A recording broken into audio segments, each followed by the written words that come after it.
Welcome. We have some special guests that we'll welcome in just a few moments with our second presentation, but we welcome you to the work session of the Niagara Falls Board of Education. What I would like to tell everybody is that this meeting is currently being live streamed everywhere in America. I know there's some viewers in Seattle, Florida, and overseas. So please make sure that you articulate clearly and speak into the microphones, especially the staff, so that our live stream viewers that have now reached 10 can hear everything clearly. So good evening.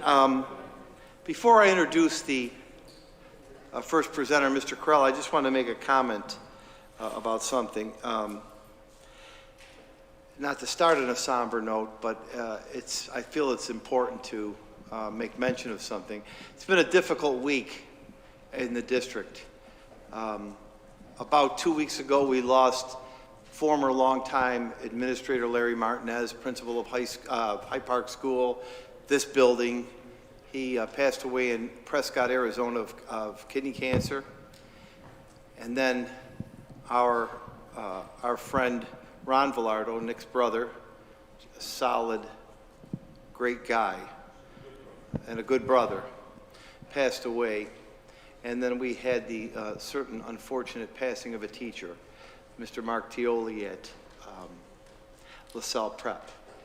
And for those reasons, it's been a difficult week. And I think it's just a call to each other to remember that we do important work, we take care of our children the best we can, but we always have to appreciate and take care of each other while we're together, which I know this board does well.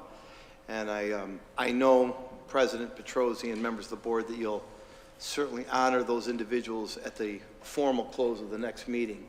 But I thought it was most appropriate to recognize them and think about them as we start our work here, because in each of their ways, Mr. Martinez is a principal, Mr. Villardo is a parent whose children came through our school district and whose family works for our school district, and brother works for us, and Mr. Tioli, who is working in active service. Those are three really good people that we lost this week. So just remember them and their families at this time. Moving on, what I'd like to do is I would like to have Mr. Corella, our Administrator for Curriculum and Instruction, share with you very briefly something that is required by the state of New York. It is our District Comprehensive Improvement Plan. Back in September, we approved this, Rick? Yes. By board resolution, but you never really saw the whole plan. This is a state plan. There's a state formula. Each school has their own individual plan. Rick coordinates the school plans and the district plan. It's very standard. And what we do each and every Wednesday in our meeting is we review a different school or the district plan to make sure that we're on target and meeting the goals that we're supposed to meet in terms of our improvement, especially around areas that we need to focus on. So I'm going to ask Rick to take about 15-20 minutes and go through the District Comprehensive Improvement Plan, which has been submitted to and accepted by the state. Yes, it has. And this is a summary of some main points of the plan, folks. If you want to read the plan in its entirety, it is posted on our district website. That is something that we're obligated to do, so it is right on our homepage. So what I'll cover with you tonight is we'll talk a little bit about the plan, the process that we followed, and the priorities that we've defined in it, along with the strategies and methods we've selected to achieve those priorities.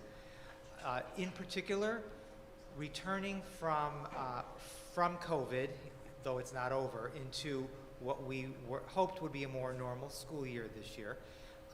The State Education Department revised the process and the formula that we follow to create these plans.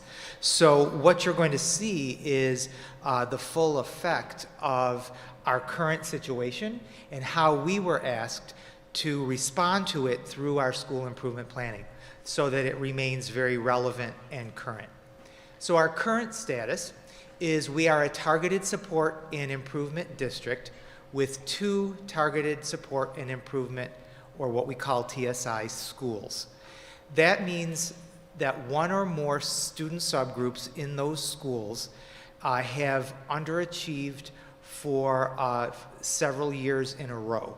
What we must do then is put more resources and effort into bringing those subgroups at those schools up to standard.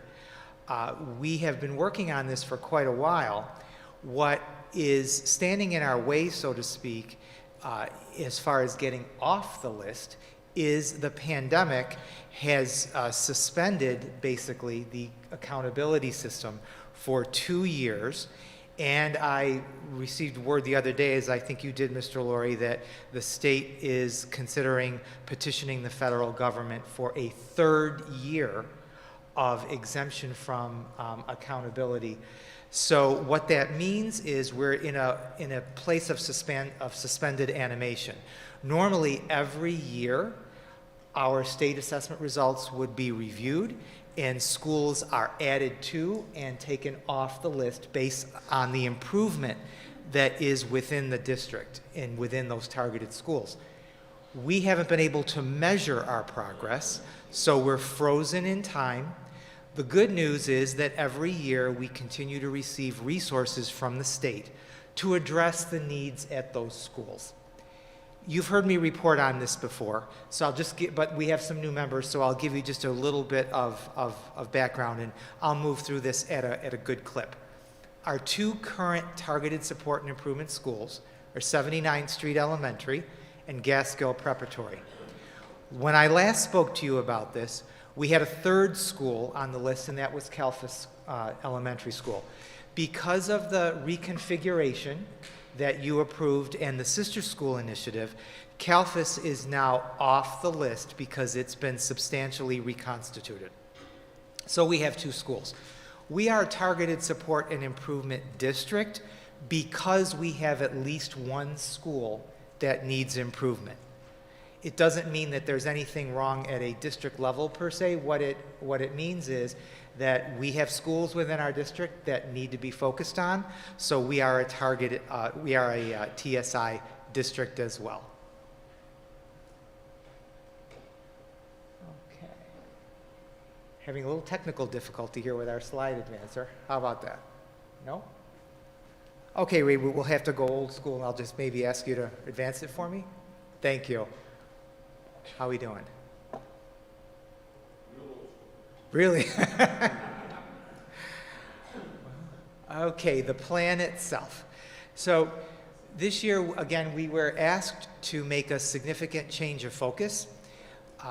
Overall, we were told, do whatever you need to support schools, families, and students as we all recover from the pandemic. So we needed to make sure our focus and our planning included not only educational outcomes, but emotional and social well-being for students and our families. There was a bit of change in timing. The district plan was due a little bit later, toward the beginning of the school year, because what we needed to do was to tighten the alignment between what the district commits to doing and what the schools are committing to their, as far as their initiatives. So we had to wait until all of the school plans were finished to examine them and then say, how can we best craft our district plan to support the schools? We selected some additional data that was used to select our priorities, and I'll bring you through those because it's quite a bit different than what you've heard me talk about in the past. And we made sure, as per the State Education Department, that we paid particular attention to social and emotional learning and student well-being. Right? So the drafting process, we started in the spring at the school level. SEP is the School Comprehensive Education Plan. That's what their plans, their individual plans are known as. So the schools needed to collaborate with their stakeholders, and I'll talk a little bit more about that later. The data review this year I'm going to take a look at those 3 indented bullets there. The first 2 are new. Each school was asked to complete an equity self-reflection, and I'll explain that in a subsequent slide. And something that proved to be very impactful, and I've got some information on that that I want to share in this presentation too, is we were asked for the first time this year to interview students in every single school and find out what they were thinking and what they felt they needed. And we needed to use that information then to inform our plans. And we got some very interesting insights from our kids that varied based on their ages. Then we were asked to review other multiple sources of data, such as our annual stakeholder surveys, which we've been giving every year since 2016, as well as the more traditional measures like attendance, assessment outcomes, assessment data, and discipline data. You can see that those were not prioritized as much this year because of the way we did schooling last year with remote and hybrid. We have less complete pictures with those measures. The data is not as impactful or telling as it is in a quote-unquote normal year. So we had to clarify priorities and consider how they connect to our school values. Each school selected 2 to 4 commitments. In the past, you've heard me use the term goals, and there were very specific formulas that the schools had to use to create their goals. This year the plan was much more informal, and the construction of it was a little bit more, I don't want to say loose, but it was a little more general to make sure that it encompassed the aims that were set before us this year. So rather than SMART goals, we have commitments. We identified, at least for those 2 schools that are in need of improvement, evidence-based interventions, which we have many of within our schools in any given year. Then the schools wrote the plan, and also new this year was they completed a form called the Leveraging Resources form. And that was when they detailed over a couple of pages the resources that they hoped that the district could provide to help support their plan. And that does not have to be monetary in nature. It can be other supports that the district can provide to help them meet their goals. The first new data point that they looked at is called an equity self-reflection. So the state put out in the spring something called the Culturally Responsive Sustaining Education Framework. It has 4 subcomponents, and it's supposed to be a guide for school districts to make sure that in our planning and in how we do business, we address each of these corresponding tenets. The first one is to create a welcoming and affirming environment for all of our students, regardless of their income level, regardless of their backgrounds, their cultures, and so on.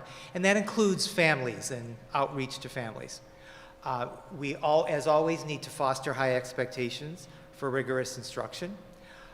Take a look at our curriculum and our assessment practices to make sure that they're inclusive, that they're representative of the students that we serve, and also that they're free of bias.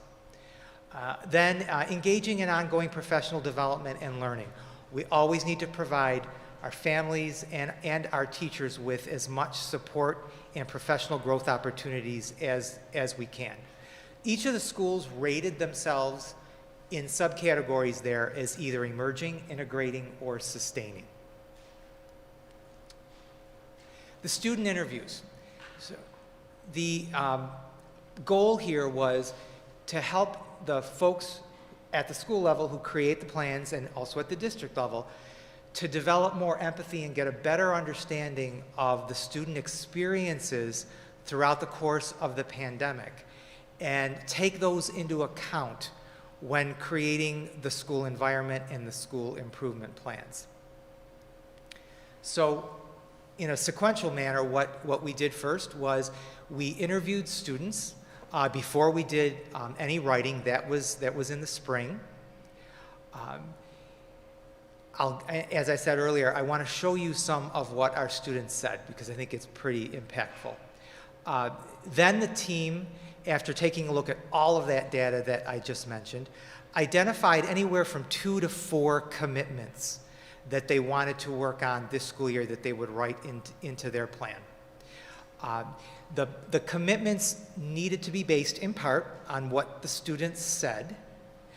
And also, something that's interesting is they were encouraged to go back to the students after they had begun drafting the plan to ask them what they thought of the commitments that were selected and what their ideas were for how the school community could reach those goals. Also, throughout this school year, we've encouraged our schools to reconnect with their students and ask them similar questions again to see where they fall and where their impressions are on certain topics. These are just a few of our school commitments. You'll notice that most of the schools selected 2. They were allowed, so to speak, to select anywhere from 2 to 4. These, I selected them because they show you a range of all the different levels, the high school, the prep level, and the elementary level. And they give you a good view of what was often similar or the same that we found throughout the schools, and then there's a little bit of differentiation there.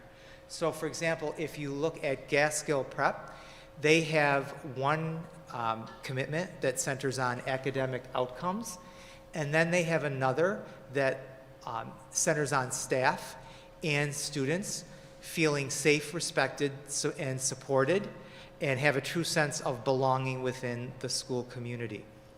If you take a look down at Cataract and also at Niagara Street, toward the bottom of the chart, they have commitments that are very similar. And then they also have one or more academic commitments. Cataracts is rather unique in that they're working on having students identify their learning styles and helping teachers incorporate that into their classroom instruction and activities. And then Niagara Street School, which has a very diverse population, wanted to commit to exploring and celebrating their families' and students' cultural backgrounds and the diversity within their school community. So that you can see, I believe, the connection between those commitments and the equity, self-reflection, and other data points that they worked with. Our DSIT process. We met as a team starting about in the middle of the summer. The superintendent's very involved in this process, and he was always at the table with us, sharing his thoughts as we went through all of the different data points. So we reviewed summaries of the school student interviews. We looked at all of their self-reflections. We looked at their stakeholder surveys, which, again, we've done since 2016, but usually give us very good information. There's 3 categories to that survey. We survey our staff, and that's one report. We survey our students, and that's another. There are 2 different versions for younger students and for older students. And then we have a family and guardian survey. They have similar questions, but it's really impactful to take a look at how the different stakeholder groups respond to some questions that follow a similar theme. So we selected 3 priorities, and we wrote our plan based on those. So the terminology, again, has changed a little bit, but after we had our 3 priorities, we first picked strategies. What were very broad initiatives that we wanted to tackle in order to meet or to fulfill the priority? What methods were we going to use, which is a little more at a more granular level? What are we going to do strategy-wise? And then how are we going to gauge our success? What data points are we going to look at? And we need to be doing that continually throughout the year. If for some reason a plan that we've created or one of our commitments is off track based on the data that we have, then we need to reconfigure the plan, and we're always free to revise it at any time. Then what resources do we need? And I think I mentioned how we can use either qualitative or quantitative data. So I'm going to just briefly give you an update on our 3 priorities. The first one was to prioritize effective instruction, which emphasizes purposeful student engagement and ownership of their learning. Why did we select it? We looked at trends from the student interviews, and we found that in particular older students, their perception of safety, sense of self, and satisfaction with the relevance of their education diminished greatly as they got older. So the elementary students' perspective compared to the middle and high school students' perspective was very different. The equity self-reflection revealed that a lot of schools wanted to support high expectations and rigorous instruction. And we got from our staff interviews kind of a sense that we were feeling as well, that we were somewhat frustrated by the way that the pandemic interrupted what we felt was a solid growth trajectory. We were making solid improvements in student gains, and the pandemic put a lot of that on hold and in many cases made us lose ground. So that was disheartening, and we kind of saw that through the survey results. So what are the strategies and methods that we're going to use? We are certainly using our instructional coaches to work with teachers to help students set their own goals, which is a very important part of motivating students to make sure that they know what's expected of them, what they need to learn, and have them participate in conferencing with their teacher in setting improvement goals for themselves. They can very often, depending on their age, come up with very tangible improvement targets for themselves, and it gives them ownership, and they're more invested in what's going on in their classroom then.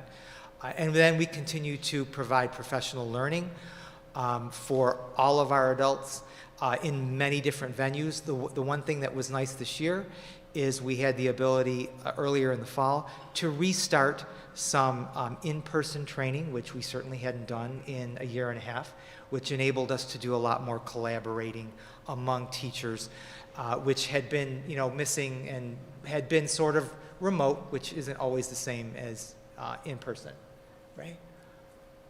Our second priority is the implementation of innovative, differentiated instructional strategies to address student learning gaps. So why did we select this?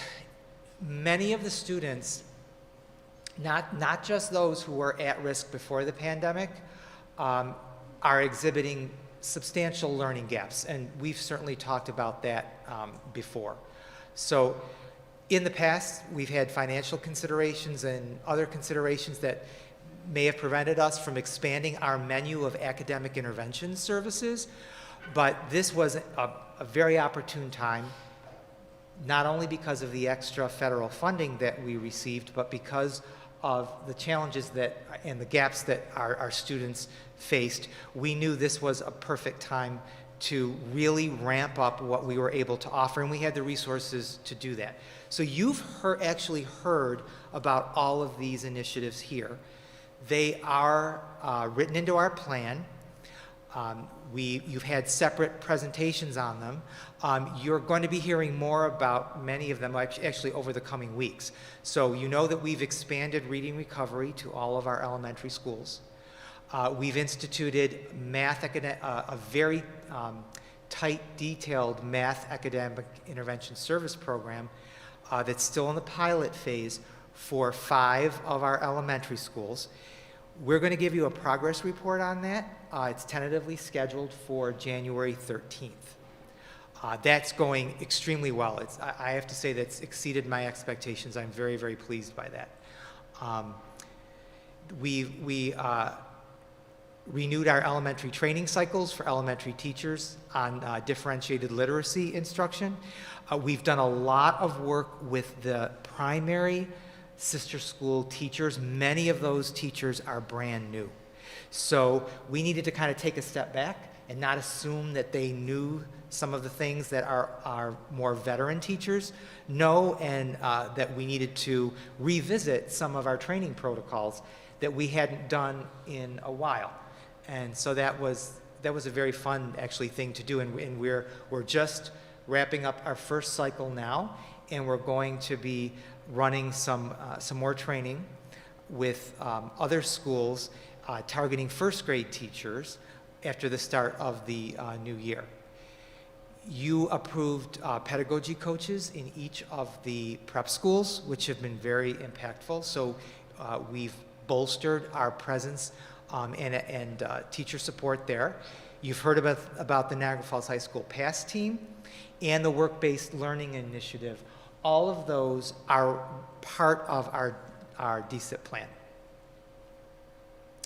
And I'll wrap up with our third priority. That was to pull all of these pieces together and develop them into a full, what is known, I guess it's somewhat jargony, as a multi-tiered system of support, where we have a very tight plan in how we address students with academic deficits and social, emotional, and mental health deficits under one system. So that involves all of us. It involves not only teachers and administrators, but school counselors, pupil service assistants, and our cadre of social workers, which Mr. Laurie, with your approval, has grown tremendously this year. So those folks need guidance, and now we have this workforce that we are able to do much more intervention with in all of these realms. So again, why did we do this? Our student interview summaries indicated that our kids coming off the pandemic had widespread social anxieties, and they were very worried about a lot of different things. They expressed fear of falling behind academically. They expressed, especially at the older grades, a desire to be understood and to feel supported by the adults around them. They wanted to feel heard. They were very worried about losing their social connections with their peers and with the supportive adults in a school building. The pandemic, as we know, forced a lot of isolation. So kids were really expressed that in some of the younger kids, they said things like, when I go back to school, will my old friends be there? I miss the kids that I used to hang around with. I don't know if they're going to be there anymore. I'm afraid I'm not going to know all the adults. Things will have changed and I'll feel out of place.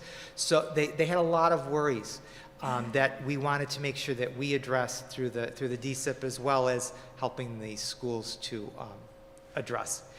And then most of the schools said that they really wanted to work on welcoming and affirming environments so that the staff, the parents, and the students felt good about being within their schools. So that on the right side there are a few of the steps that we're following. We had a very, very good meeting this morning with a consultant that you approved a contract for, Dr. Kilinowski from Niagara University, and she worked with us this morning on looking in particular at behavioral screening results for our students and how we can start the process of drilling down into those reports and identifying students in need and supporting them by putting interventions in place. That's a very large initiative. It's very labor intensive, but it's very much needed. So we're putting a lot of resources behind tackling it this year.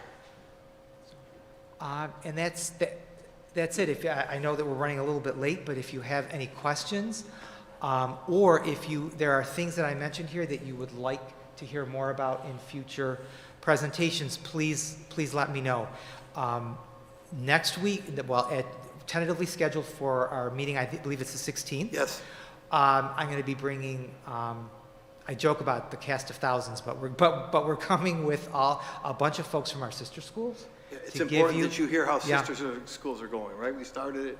Yeah. I think it's going well, but I want you to hear from the cast of thousands that are living there. Yeah. That's on the 16th. I know we have, The 13th will give you an overview of our new elementary math AIS program. you and invested then- money in AIS, math, you've heard about reading recovery. Yeah. But we do have, I don't want to gloss over reading recovery, but we do have 10 weeks worth of data that you will see in reading recovery that your investment paid off. So you'll see, right? I mean, Right, the absolutely. results are great. You know how Right. intense and how expensive that program is. And then, because Dr. Pareto and I were there today, I'm adding on the 26th, Rick, or the 27th, I want to add the high school team with the career pathways. Because Dr. Pareto and I had a meeting today, and you'll be very impressed with the kids leaving the high school and where they're going and what they're doing. And I'll give you a snippet of that this evening. But remember, those are initiatives that you put a lot of money behind in our budget. Rick has done a miraculous job with this. You can see the detail and work that has to go to make this compliant and a document that we follow. So what do we do every Wednesday morning? We call in a different school, and they bring their plan to us, share their progress on different benchmarks. We ask them questions, and we ask them where they're going from there, so that we keep everybody on track once a week. So we do our TSI schools first. We've done them already. Cataract is the next school up, and we grill them pretty good in 20 minutes, and we've had outstanding presentations from our schools. So that's how we follow through on this and report back that we're following the components of what we laid out. I want to thank you, Rick, for leading this. The Thank you for patience and supporting time. it. Yeah, the patience and time you have is quite a bit more than I would ever have. Thank so. you all. Thank you all for your support. Applause from only certain members, I notice. Like Cliff, you didn't like it? All right. Cliff was not clapping, Rick. I don't know if you owe the Housing Authority money or something. I'm not sure. We are honored this evening to have a former board president and board member, and now the Honorable Mayor of the City of Niagara Falls, Honorable Mayor Robert Rustino, and the City Administrator and the Director of the Niagara Falls Housing Authority to bring some guests forward. But I'll let those honors go to Mayor Rustino in terms of introductions and to talk about his presentation here, as well as introduce your guests. Bob, thanks for being here. Thank you very much. It's always fun to come back and see the members of the board again and to spend some time with you on what I think is going to be a very important project for the City of Niagara Falls and something that I'm sure the district will also see as an interesting piece, something further that they can add in terms of the offering for not only sports programs, but further programming as well. Back in 2003, when the Seneca Compact was executed, the convention center became a part of what is now the Seneca Niagara Casino. At that moment, the City of Niagara Falls lost its opportunity to engage in the convention and entertainment business. 2004, the governor's office dedicated the current conference center on Old Falls Street. At that point, it was articulated as a temporary fix for the city so that the City of Niagara Falls could get back into that market. 17 years later, 6 or 7 additional hotels, much more done in the transportation area so that we can move people throughout the county, and we still don't have that first-rate event center. The Global Tourism Institute conducted a study and determined that one of the things that would improve the experience, not just for tourists but for locals, would be the creation of an event center. City Hall decided that this really should become something larger than that. It should be something that brings locals downtown for a variety of reasons. And so what we have proposed and what you have had put in front of you and what we will now have CJS, the architects that we have had work on this, they'll present to you, this is a concept. I want you to realize this is a concept. There's been no finality done on how this will work, how this will look. But throughout the course of this presentation, I may interject based on some of the things that have occurred. We have already received, I think this may be the first time in the 21st century that all 15 county legislators agreed on an item. Not only did they all vote in favor of the resolution, but they all signed on to the resolution. We met and had a favorable response from the New York State legislative delegation. I am currently awaiting a letter of support from the Seneca Nation. So I also think that it's important for this project, though, to be a project of all the residents of the city of Niagara Falls. And so in order to reach all of the residents of the city of Niagara Falls, I think it's important to engage the city school district. You reach into every home, you reach into every family, you communicate across a broader range than City Hall will be able to reach, simply because each day you interact with all of them. So it's my hope that once you have listened to the presentation, that you too will join in providing a unanimous resolution in support of this as we continue to move forward in our determination to make this Centennial Park Event Center and Adventure Campus a reality. I want to introduce to you, you all know the city administrator, and he has been instrumental in keeping all the moving parts moving in the same direction. But also a part of the team, Sabina Ramsey, who has been leading the charge on public relations and keeping this in the forefront media-wise, et cetera. And we have Tony Borghese here from CJS. He will walk through the conceptual piece of this with you as you look at the handout we've given you, as well as what will be up on the screen for everyone else. As you look at the points in the initial phases, it really speaks to the reason why we think this is important. You know, the industry, the hospitality industry right now is nothing more than a seasonal job. And I can tell you that I like concerts, and I like boxing, and I like basketball, and I like hockey, and I like all the things that might go on in this event center. But what I like more than anything else is putting people to work. We have to be able to attack poverty in a way that hasn't been considered in quite some time. The hospitality industry is going to be with us, thankfully, because we have the falls. But in order for it to become a better option than public assistance, we need to make sure that people can work 12 months a year. When I talk to hoteliers, they tell me that they can't get restaurants to fill their ground level because they ask themselves, what do I do after the 5 or 6 months that the tourists are gone? How do I keep people engaged, and what do I do to pay my bills?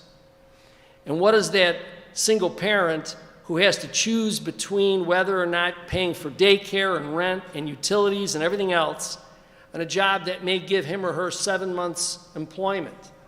As I said, in that instance, public assistance becomes a better option. That can't be right.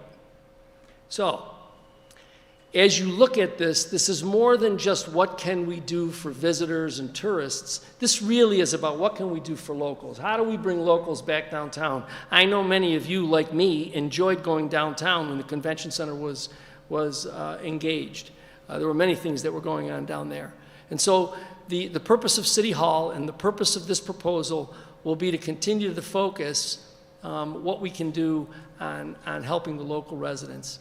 The tourists are coming. We know they come every year, okay? In April, they're going to start again. 9 million of them will come for the next 6 months after that. And they'll come the year after that and the year after that. What isn't happening is we're not getting our local residents to come back downtown, to have something to enjoy, to have something to do. We're hoping that this is just the beginning of that kind of project. So without any further ado, I'm going to ask Tony to come forward, Tony Borghese to come forward. He'll walk you through, again, this, and remember, ladies and gentlemen, this is conceptual.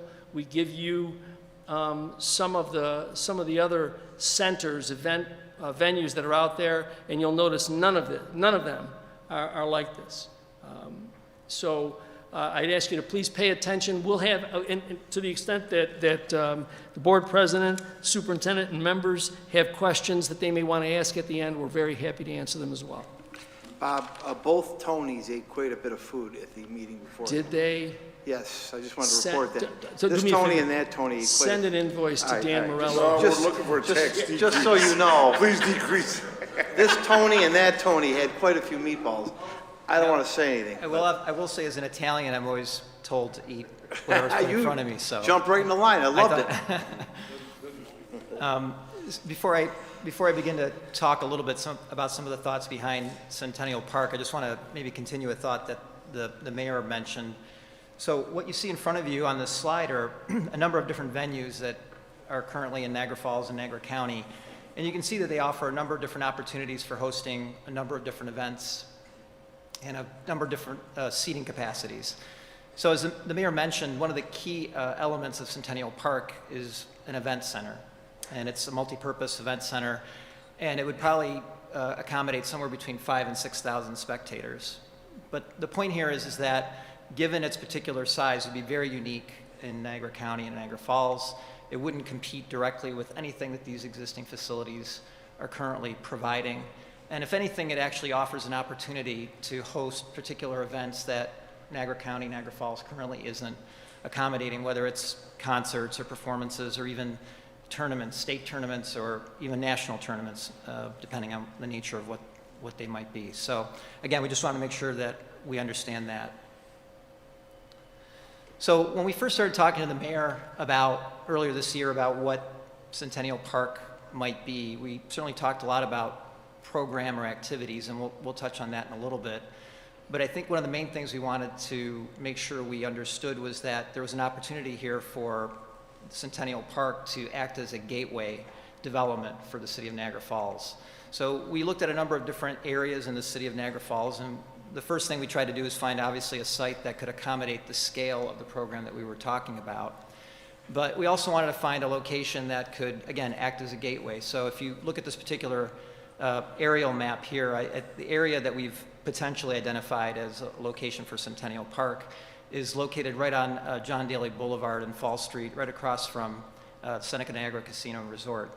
And I think you can envision as people are coming to Niagara Falls, if they're driving up the Niagara Scenic Parkway and they turn north to come into the city, they would certainly encounter this development, and it hopefully would be an iconic development that, again, would mark the presence of folks as they enter into Niagara Falls.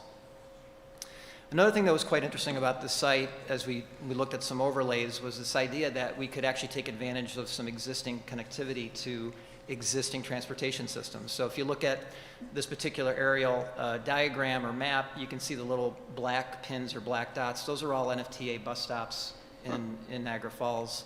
And you can see that Centennial Park would be located, within a block or two of any number of those bus stops. So again, it's quite close to public transportation.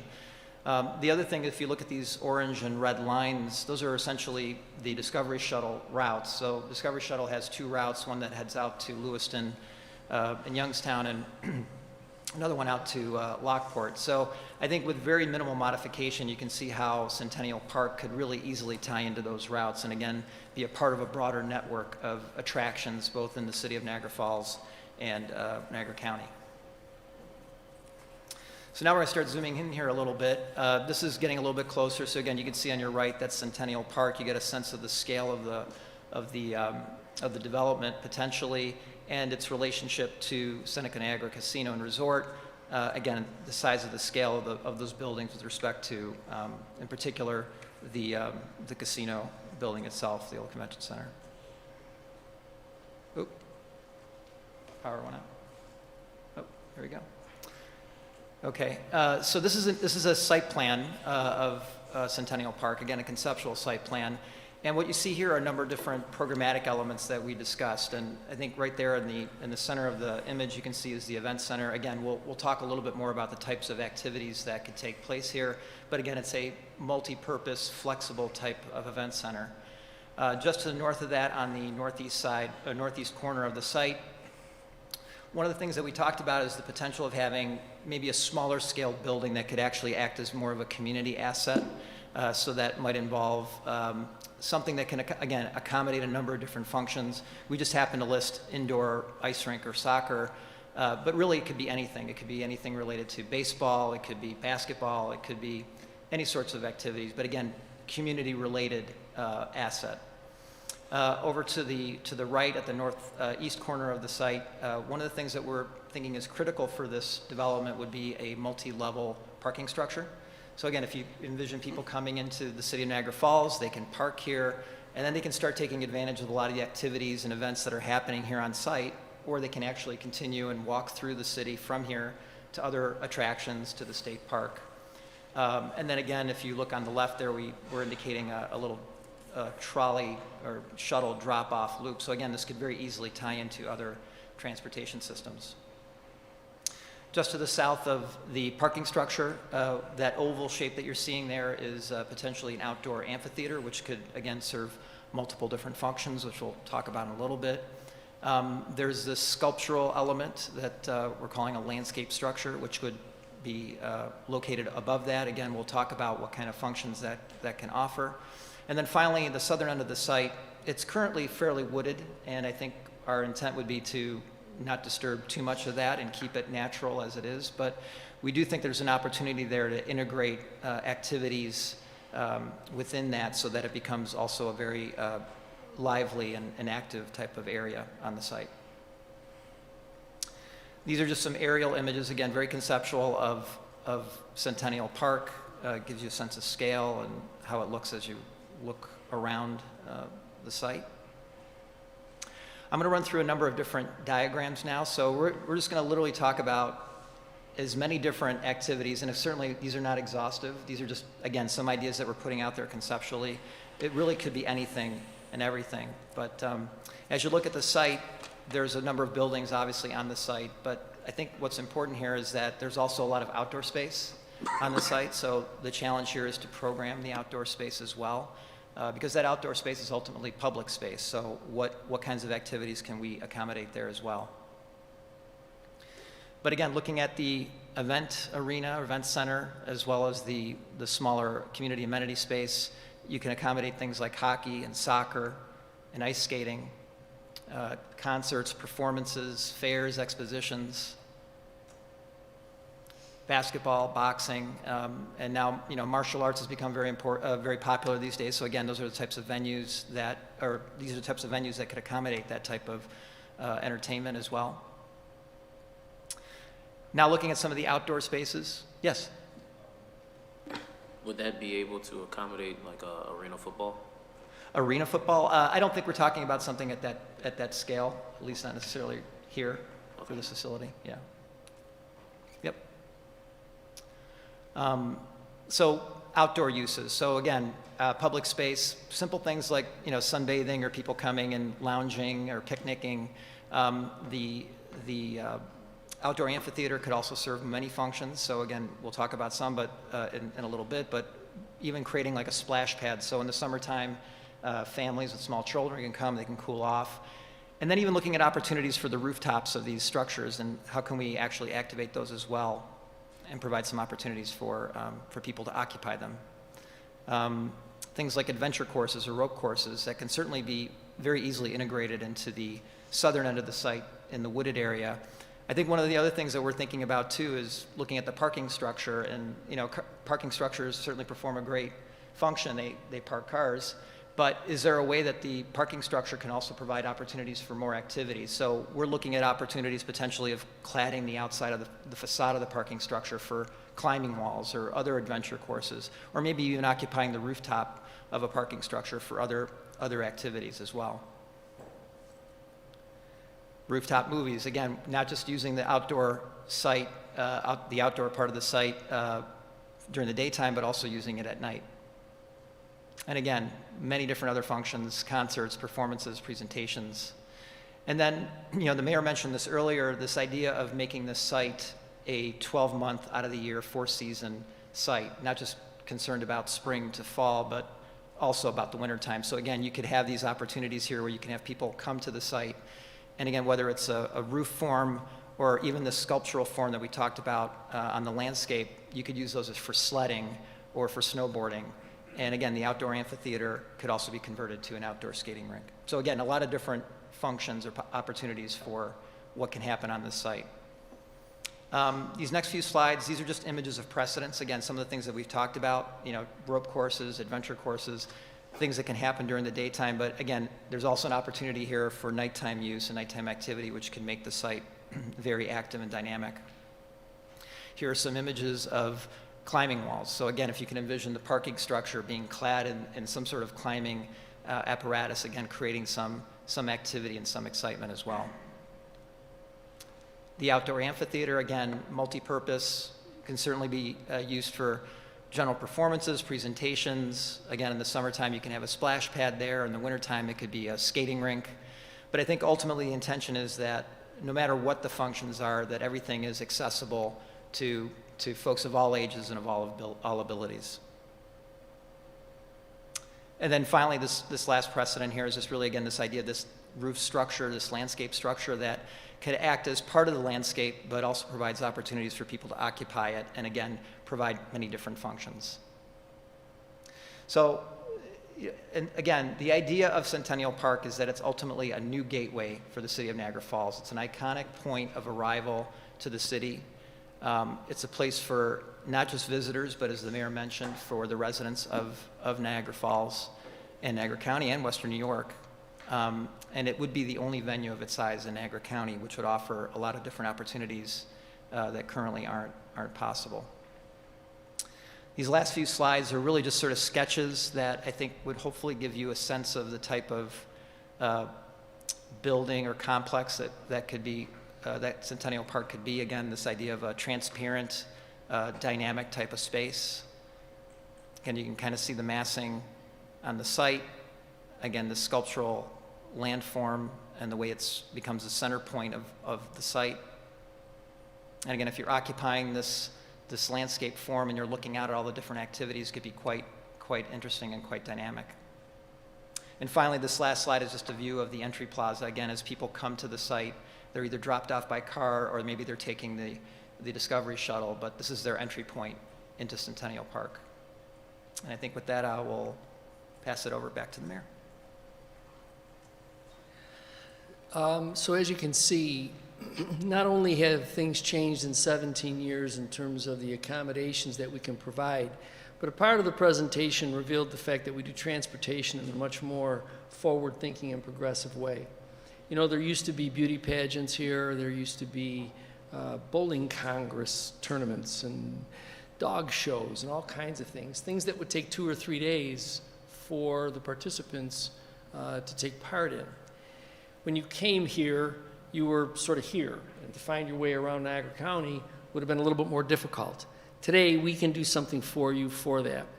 You hop on a free Discovery Shuttle, and we could take you to a winery, we could take you to the Locks, we could take you to Fort Niagara, we could take you to North Tonawanda, we could take you wherever you want to go for free, and get you the opportunity to come back in time for whenever the next session or the next event is. Starting Sunday, the NFTA will have a route that will go from downtown Niagara Falls to downtown Buffalo express, no stops. So we can even move people today from downtown Niagara Falls while they're waiting maybe later in the afternoon to appear, or perhaps their child's team is playing in a high school championship and the game isn't until 4 o'clock, and they might want to go down to see what Canal Side looks like. Take the bus in, take the bus back, and be back in time for that event. So truly, we're now at a place where we can do things now that with the old convention center, we didn't have the ability to do in terms of mobility, in terms of flexibility. We think that this Centennial Park, and more specifically the Event Center, also presents opportunities for our school district. We can get into the game to start competing for state championship tournaments. We can compete for Section 6 tournaments. All of those things that right now we may not necessarily have the appropriate venue, but I think it's important that this, remember the city of Niagara Falls is the second most visited location in the state of New York. And in 2019, Niagara County generated $750 million in tourist revenue. So, and we're doing that without even having something that can bring people and keep them here for a while longer. So imagine, how you can blow the lid off of all of that if we provide something now, and with the reopening of the border and the fastest growing area in all of North America, Ontario, we've got in front of us endless opportunity. The question now is, are we all ready to put our shoulder to the wheel and get this done? If it's just me, that's not going to cut it, okay? I'm prepared to be, out in front of this thing, but what I'm hoping to find, and we're gathering that momentum, what I'm hoping to find is that I don't have to look over my shoulder to see who else is with me. Because when we approach the state legislators, we need to make sure that they understand that this is a city that is demanding its fair share of development dollars. Canal Side wasn't constructed through private investment. It was a heavy dose of public money that went in to develop that thing. And so I'm not bashful or shy to ask for our healthy dose of development dollars for this. I'll also tell you that I believe that it is important that if you want to play in the NFL, you have to have an NFL-style stadium. And I believe that the state should invest, along with the county of Erie, in an appropriate stadium for the Buffalo Bills. But I think what's also important to remember is that when you build that stadium for 60,000 fans, and it's built for the purposes of housing an NFL franchise, you're looking at maybe 15 days that thing's going to be used. 10 for football, 5, maybe 6 for concerts. It's not going to be domed, so you're not getting all-star games and you're not getting Super Bowls. So you invest that money in that venue because you have to. It's for civic pride. It's because if you want to play in the NFL, you have to have an NFL-style stadium. That's the way it is. In this instance, investing in this venue will allow not only the city of Niagara Falls, but it will also allow the state of New York to get return on its investment. Why? Because if you notice, the locations that we're proposing are not within the Seneca footprint. Which, by the way, if we don't do something, they're already in need of a better event center than the one that they have currently. So if we don't do it, they will. And if they do, then it's the same as, you can buy gasoline on the casino footprint and pay no tax, or you could drive up the street to the guy who's trying to make it, and you got to pay tax on the gasoline.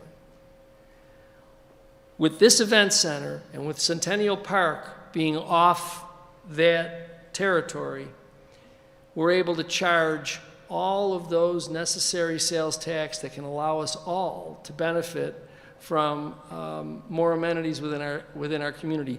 Not to mention the spur of economic development along Niagara Street and as well as in the rest of the tourist area. Just so that you know, we are very aware of the fact that the property that we're looking at does not belong to the city of Niagara Falls. And as a matter of fact, it is property that has been sitting empty for 25 years. I will share with you a brief conversation that I had with the majority leader when I had a private meeting with her a couple of weeks ago. I brought this map with me, and I showed it to her, and she asked, well, who owns all that property? And I told her. And she said, well, how long have they had it? And I told her 25 years. I started to talk again, and she interrupted me, and she said, well, how can a company hold that property for that long and hold the city hostage? I answered her, I said, ma'am, I don't have an answer for that, but here's what I can answer you. We're prepared to advance the Centennial Park, and I have already signed an engagement letter with a firm, New York City, prepared to either make the appropriate offer or, in the alternative, take the property. I'm committed, and that's the reason why I'm asking various legislative bodies, this board, to stand with us in the battle, because I'm prepared to, if they're not going to play fair with us, I'm prepared to take it. That's how important this is, I think, to the hospitality industry. That's how important I think this is to the community. So I know that when you look at that map, you will say, well, geez, the hardest part in all of this is how do you get your hands on that property? Well, I'm ready for that. I just need to know that everyone else is going to be in the fight. We have set aside some funding in order to take care of the business, the legal business and the appraisal business, because we're going to have to create a fair value. I just want you to, I'm saying this to all of you because I want you to know we've thought about all those things that might be going on in your minds right now, like, okay, well, look, they don't own the property, and what are they going to do? Oh, my God. No. We've already been through all that, and we're ready. But we got to make sure that everyone else is with us. And it's important to me, the school district plays a important and yet it's a quieter role throughout the community. It provides a service. It's there for families. It does those things that are important. It's not like City Hall where, I walk in there some days and I wonder, when is my hair not on fire in here? So here, it's a little bit different. And so your support, your ability to speak to the 7,000, Mr. Superintendent, families that are out there that are going to be able to take advantage of that adventure park, going to be able to take advantage of that facility, going to be able to take advantage of that open space. And some of them may actually take advantage of it in the nature of employment once we improve the 12-month hospitality industry. It improves the lot for all of us. So, one other thing, Cliff Scott's with us here tonight. I forgot to mention him. He's been very important in also keeping the focus on the development downtown. He's been instrumental in lining up some of the folks that are on this team with us. So I appreciate his help as well. I know that I have droned on long enough. I typically, myself, Mr. Petrosi, would never tolerate this going on this long. But if there are any questions or thoughts, I'm happy to answer them. But I can tell you that your support is important to us, and we're hoping that you'll consider that at some point in your meetings this year. Yes, I have a few questions, Sure. Mayor. Site number 1. Yes. John Daly Boulevard back to Nabisco, am I correct? No. Okay. We would, yes. So with the without the silos silos. Silos down? No. What we would do is if you're standing next to the silos, we're looking forward. Towards the casino? Right. Here are where the silos are in this area here. Understood. Okay? So we're north of there. Well, we know what that property's worth, the silos is. That's Zero. That's Yeah, Yeah. we know what that's We all worth. know that one. I know. You Yeah, we guys know what that's Maybe we worth. should You're take that smarting one. from that the way we're smarting. It still from that. hurts. I know. That's what I said initially. I said, I'm going to walk in there, I'm going to throw a quarter at him and tell him, okay, it's out of the kindness of my heart, and I'll get out of here. But we don't really want that. I also know a guy named Luca Brazzi who might want to That's join right, you. that's right, that's right. What type Just send Earl, I trust Earl. Send Earl over there. We send Earl Smeal. Right. what type of time frame do you think? Well, upon- site what would you acquisition is what we're focusing on right now. We hope to achieve site acquisition in some short order. think? 6 months? I'm just. Oh, less than that. Really? Yeah, no, my attitude is, we have a team that's gonna be focused on this, and that's all they're gonna do. And so, I had a meeting with the 3 attorneys, and they were funny. The one of them said to me, we have to follow the Colin Powell theory of overwhelming force. And I said, I like that. I kinda like that. So the idea will be, to light the thing up as quickly as we can, engage, either we're gonna make a deal that makes sense, or we're going to court. How many seats in the large venue? My hope is to focus on somewhere around 6,000. We've had conversations with, Niagara University has been a great partner too, I must tell you that. In fact, Dean Nyland at one point said to me, don't give up on getting G League basketball in there. She said that they're looking to upgrade their image. Right now they're playing like in boys and girls clubs, and so they're looking for smaller communities and venues like this where they can, she obviously has those connections, and I know that we'll tap into that once we get there. We've had conversations with minor hockey leagues, as well as with some NHL owners I've had the pleasure of talking to about their thoughts on how we might be able to accomplish this.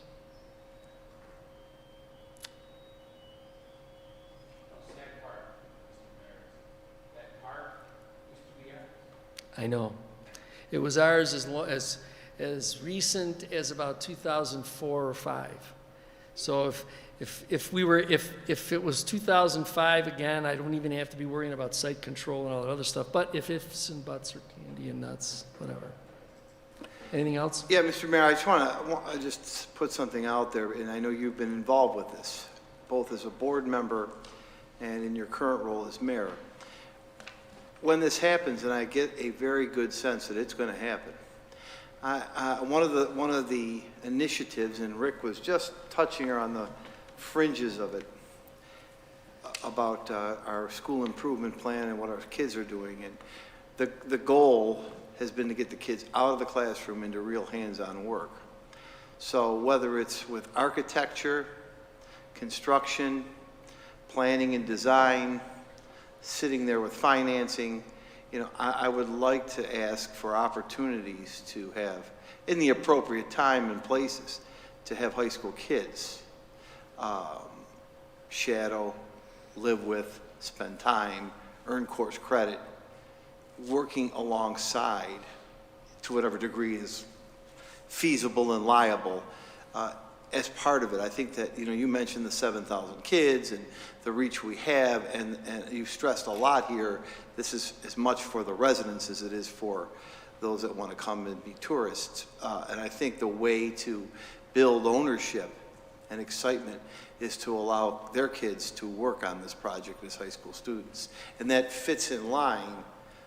We've got a couple of other irons we're going to talk about in a few minutes that we talked about today with the building trades. But I'm certainly in support of this as a resident. But I'd like to not only have the opportunity to have the graduation ceremony there and our big basketball games and our hockey team play there, but I'd like to have our kids be part of the development of different aspects of this plan. You have my word that once we start getting into the granular aspects of this, that we'll do what we've been doing in our workforce development discussions. We'll do what we have to do to make sure that the student body of the city school district has an opportunity to find out where they fit in, and how we can make this not just an exciting experience for the community, but a learning experience for the students. Right.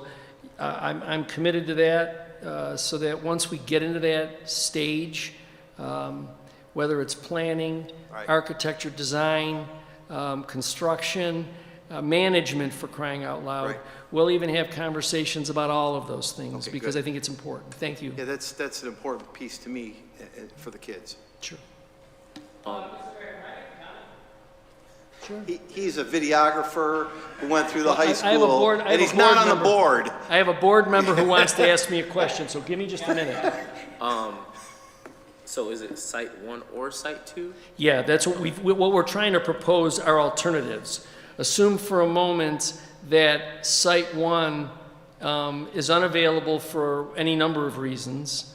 Then Site 2, and in the book, I want you to take notice that Site 2 in the book may look a little bit different than Site 2 in the poster. Oh, okay. And one of the reasons why it does is because the portion that's been left out in the book will involve county cooperation. That's for the county Because building. that large rectangle that you see just off to the side of Site 2 is the social services building. Okay. So it's going to take a little bit. The reason why Site 1 is the preferred site, there's a heck of a lot less moving parts. With Site 2, there's a couple, now, and we've had conversations at a very, very preliminary level with the County of Niagara. I told you, they all signed on to it. So under the right set of circumstances, that can even happen. So, but that's more moving parts. Yeah, I'm Nathan Gambino with Finding Productions. I'm actually a graduate of the City School of Niagara Falls. Great. I've been working in the entertainment industry for a number of years now. I work for the NHL, AHL, a lot of stuff out in Buffalo, Rochester, and then here locally, downtown Niagara Falls, Courtyard, Cadence, and whatnot. Comments. Great idea. I love it. In the event center, I think we've been needing something like this for a long time, something to keep people in the industry. It's especially in entertainment, because I know there's a lot of stuff Riverworks sells it downtown and whatnot. We definitely need something, especially like you say, all year round. So I just want to make a comment. It's a great idea. And I'll pitch to you. Let me know if you want any work. You're hired. Video and network stuff. Hey, You're hired as okay. part of the team All right, now. we're paying you, we gave you dinner, and you got to ask questions. That's enough, all right? Jeez, God. We need a 20% finder's My fee. God. Ray, put him under control. Go ahead, Rob. Hello, Mayor Rosano. Thanks for coming and joining us today, and everybody that came with him. A couple questions. I think this project's fantastic. I think it's very interesting. From a brand perspective, I find the construction part of it very interesting. Have we considered, or are you considering competing with some of the more eye-catching architectural things that we see from afar, such as the Seneca Niagara Casino's tower? You know, depending upon where you are in the city, in our neighborhood, you can see that, the CN Tower. I asked that question because our naming rights an option and revenue generation from that, because obviously that's a big part of stadiums and arenas. And if you're exploring those options and you have a focal point of the arena that you could potentially put that brand on, could that generate more revenue if we ran into hiccups with the state? Yeah, again, Rob, I have to tell you that the one thing that I asked, and I can't remember, Tony, when we started talking about this, it might have been April, maybe even earlier? Yep. The only thing that I said in the very first meeting was, I want something that is remarkable. I want people to come around that corner, and to the left, they see this remarkable light color thing. I need something that's remarkable on the other side. I think about things like the Barclays Center. I think about these places that when you come in, the first words out of your mouth are holy, and I won't say it, Mr. Massaro. But that's what you're thinking, right? Because it's breathtaking. Now, that takes us then to naming rights and all of those things. So as much as a proponent of naming rights as I was when I was here, I put that in my briefcase and brought it over to City Hall too. So you're absolutely right on that. That's already been talked about with Centennial Park. You know, More than Capitol Cleaner's courtyard. Can I?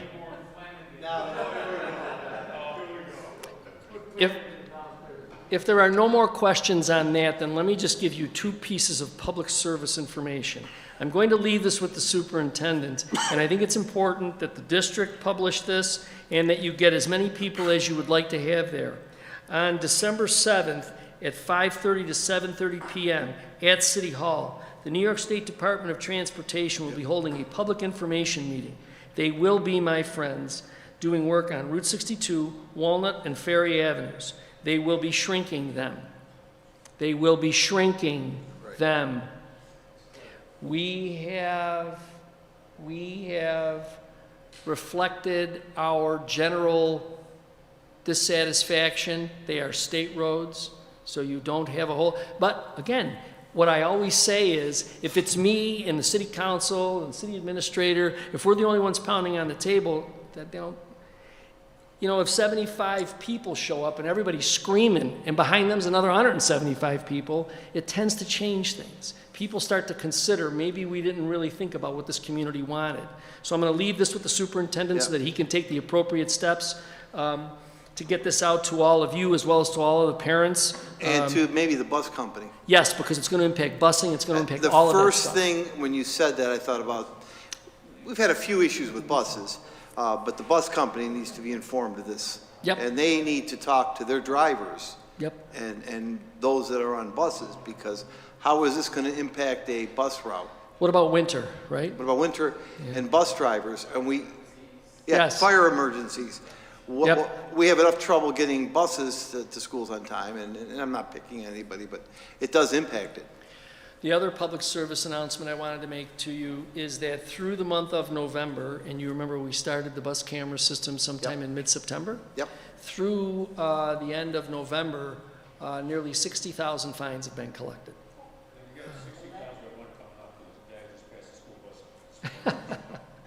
Now, remember, collected. There's a couple that are in the hopper, but $60,000 in fines have been collected. Now, remember, that's not ours, right? The way the contract's written, you know, some of that money goes to bus patrol for them to pay for the service and the equipment.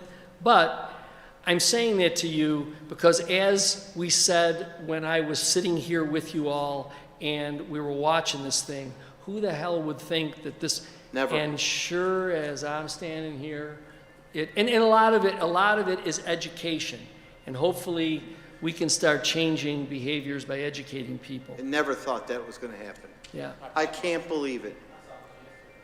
Yeah, I can't, thanks, Bob. I can't believe it. And we still have some work to do on that, as I shared with Yes. you, and I shared with the board this week. We've got some consistency issues to work on, and I know that, do you have any idea on the number of court cases you've had around this? We've been cranking them in at 25 a calendar, and so we probably have, at current count, about 3 calendars set. But what happens often is people come in, you know, they start to see the way things shake out, and so many of them don't end up continuing in the court system. They figure they're just going to settle this thing and move on. But I thought, if you think about it, that ends up being about 10 weeks, and in 10 weeks, $60,000 in fines have been collected. And within the first 4 weeks, there were 1,000 violations. Mayor, a couple quick questions. That meeting is December 7, 7th, 6 o'clock? 5:30 to 7:30. As I say, I provided I'll the get notice to the this out, Russ. superintendent, Thank you, and Mark. everyone will get it. And But I what- think, I'm sorry. everyone who's interested should show up and talk about it with them. We'll be- We actually I'll be there. stopped. We actually there were going to be bump outs everywhere. We limited the bump outs, and we limited them to just one side of the street because our concern was simple: how do you plow this road when you get the bump outs all over the place? One other question. What's the estimated cost to do that terrible project of Walnut Ferry and Niagara Falls Boulevard? Did they tell us what the price tag was? No. We don't know the price tag on it. Again, it's the state's project, so they're just kind No, of... the reason I'm asking, it's probably 10, 15, 20% of your funding. Yeah. And, you know, I'm gonna guess, you know, it's gonna cost them $10 million. All of that. Probably 20. And you'll see Niagara Street's being done too. By the way, that's the other thing, and I'm glad you brought that up, Russ. Inside the packet that you have, those numbers that we put in there for a budget, that's all ballpark.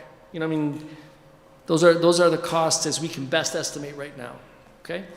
Is there anything else? I appreciate your time. Well, I wanted to ask you about timeline, Bob. You know, you started your presentation with the county, and I'm glad to hear 15 people signed on. And you mentioned a resolution in support of this board. And I'm just kind of wondering, first about timeline, how timely, when, what, so forth on that.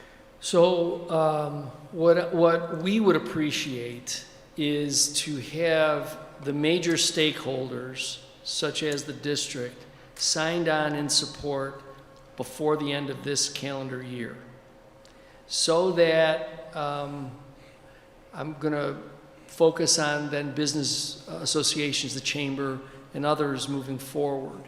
In the meantime, on a parallel track, the legal team is operating on site control. So what I want to do is I want to be able to present to the state legislature, because they're going to start talking about a budget, and they have to have a budget in by April. So I would like to be in the queue telling them that we have an entire community of the entire county, but most especially all of the city of Niagara Falls, you know, in lockstep saying this is the time to do this and the time is now. Okay. Okay? Russ? I'm good. Anybody else? I know somebody at the chamber if you need me to talk. All right, I appreciate that. Thank you so much. that's a done deal. Whatever you'd like to go. I'll talk to you then. Anybody else? Thank you all so much. Thank you. Thanks, Anybody Mayor. else in the room? Back to the side? Hey, the guy from 5 Day Productions, want to say anything else, or you want to do the agenda review? Yeah. All right. Thank you all. I thank all of you for coming. We appreciate Thank you, your guys. time. Tony, good to meet Hey, you. Mr. Cliff, good luck Saturday? What's Saturday? Well, see, Mr. Cliff Scott helps out coaching the Bennett Tigers. Oh, really? As they go for the state football AA championship Really? on Saturday. So you- I'm gonna give you wish you luck. Bring the championship at least home to Western New York. I got you. know, that's right. Cliff, we'll have to talk. Even though you went to Grand Island. Yes, Thank you, too. everybody. Yeah, happy holiday, everybody. Thanks again. Well, that was a heck of a project. Sure was. Unbelievable. Well, colleagues, when are we going to talk about it? Hey, why not? What are we thinking here? I think we should draft a resolution and, Next meeting? yes. Mark, Angelo, Clara, what's your thoughts? On the table, Jimmy? I think it's all positive. I'm just concerned about property, what they want to take. Right, we want to get behind it, that'll be up to them how they do it. I think it's a good opportunity for that particular group to be heroes and turn their image around all in one project, so I hope they would take the opportunity of it. All right, I think we have a go on that, Mr. Massaro, Mr. Rossetti, so can we have... We'll work to get something put together, sent out to you before the meeting, and then you could vote on the... Yeah, I might suggest send it over to the mayor, make sure it's what he's looking for, if I may. Yep. You know, and when I talk to him, I'll let him know that it's coming. Good. Yep. Yes. 16th. Yeah, I was going to ask to get the county's resolution as a start, and we'll improve it. Yeah. We'll start with the county, and we'll make it better. Right? I wanted to... Any other comments? I'm sorry, Mark. That's right.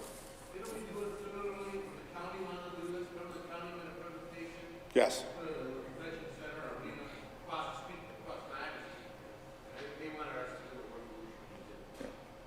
We'll let Becky tell them how to finance it. How long ago was that, Jim? It was during this mic. Yeah. You remember they used our plan that we had done years ago? Yes. You I know, remember it now. And then the county was gonna build it Yes. and charge a premium on the tickets. Yes. To pay for it. Yes, I remember. I do now. Yeah. Yeah. All right, we'll work on something and make it better. Absolutely. They gave us a baseline, we can improve it. Thanks. I want to go through the agenda, and then I have some updates for the meeting of December 16th. Our friends from, and Judy from NTS, we want to show you the computer pad sign-ins, Judy, Ray, and the team from NTS for this year's election. Rick talked about sister schools. He'll lead that discussion. We'll do an agenda review and move forward. If we move to the regular session, you can see that there are no bids this month, correct, Earl? Yes, sir. That we have the treasurer's report, budget transfer number 5, 4 away from Mr. Bilson's song, budget transfer number 9. We have 3 short-term contracts. Marion Leonard is for professional development. That is for our math program, our elementary math support. For the new AAS program that Rick alluded to. It's a $3,000 contract. And next is for special education 9th and 10th graders for their workforce development. This is a non-costly contract, but it's working with People Inc. Yep, People Inc. For our 9th and 10th graders in workforce. And then Global Spectrum, that is for the prom. We plan on having the prom this year at the conference center, the old conference center. That's about the estimated cost there. That's not something the district pays for. It's raised by fundraisers, et cetera. But the prom is scheduled for the conference center this year, and unless there's some COVID thing that makes it untoward, we're going forward with it. Last year? What's the prom? It was the prom? Yeah, the graduation ceremonies? Graduation, we're going to stay outside. Okay. Good point. This is prom. Graduation, the plan right now is, and I want the kids to, hear it and everything, is to stay outside in the same format we did, speeding up the photographer, which was really slow, but to do it on the football field, I'm looking at Earl, Friday evening at 5:30. And a rain date would be Saturday at the time you did it. They'd like to do it Friday later in the day, I think it's better, it gets a little cooler. Yeah. They would like to do it Friday evening. Start at 5:30. It's a 2-hour ceremony, 7:30 on June 24th. It's still light out. Like till 9:15. Yep. So they want to stay outside. I liked it. They liked it. It's relaxed and nice, and the kids enjoyed it. A lot of room. The crowd control was better. The plan is Friday night at 5:30. And we learned some things. The grounds crew and Earl's team did a heck of a job with that graduation last year. So we'll have the big screens, and we'll have 2 rain dates. We'll have 3 rain dates: Saturday early, Saturday late, or Sunday. So depending on the weather. But we're going to go outside. I think it's better crowd control and so forth. Moving on to the resolutions. The first 5 are acceptance of funds. These are monies coming into the F code of the district: mentor teacher, my brother's keeper, extended school day, Title I. Just so you know, that's a $4.5 million entitlement. And Head Start, this is really an adjustment because now we're going to have it from January 1st to June 30th. So that's really was an adjustment. 606 is the transfer of those 2 properties. This resolution needs to be tidied up a little bit, but we will be taking on 2 buildings, the Donovan and DeFrancesco building. As I said, that resolution needs a little tidying up, but we're moving closer both with the environmental part of that and with the Office of Family and Children's licensing of issues inside that need to be fixed. They told us in a call we had Tuesday that they would have everything done by Friday, but we will see. And that's tomorrow. We will see. We can't get it licensed without it. This is not Earl's team fixing it. This is their team fixing it. What we also did, and I was very didactic, and this team was sitting with me, everything that they're not going to fix, I pointed out because I'm going to ask for federal funds to fix a redundant boiler, an elevator, and so a sink, et cetera, et cetera. So those things are specifically in the minutes. The federal government knows that, and we could apply for federal funds to fix that, not Head Start funds and certainly not district funds. That's how we presented it. They're getting closer. Mark, if I may ask, assuming we take it over and 3 years up the road, it needs a new roof. Yep. Who's, We'll apply to their federal funded agency. okay, so in other words, we're not stuck. No. We, you know, I mean, No. obviously, we keep it for 20 years. Right. We can invest, you know, but I just, you know, somebody else's headache shouldn't be ours. No, no. Thank you. And they, I'm going to use roofs. Earl, I believe they said they have fixed the roofs. Please use the microphone. Yeah. Maybe we could get Bobby to Yes. pay for it. The roofs are We'll fixed. get Bobby to pay for it, DeFrancisco. Yeah, make an investment. I'll call him and let him All know. right. Well, tell him, Bob, we need a new roof. For your sign to go back out, Bob, we need the roof done. No, but what I was, and again, this team is with me and behind me. I'm being overly dramatic during these meetings saying, boiler, redundant, this much money, and then we're taking minutes, you're taking minutes, because I want to be able to, it's like the building condition survey. We said this on December 4th, 2021, now we need the money for it. And that's the way they said it works, correct? Yes. So we're being very direct on all of those things that we can see. Now, little things are going to come up, just like they come up here.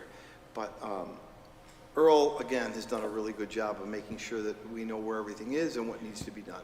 Who did the assessment? Who did the...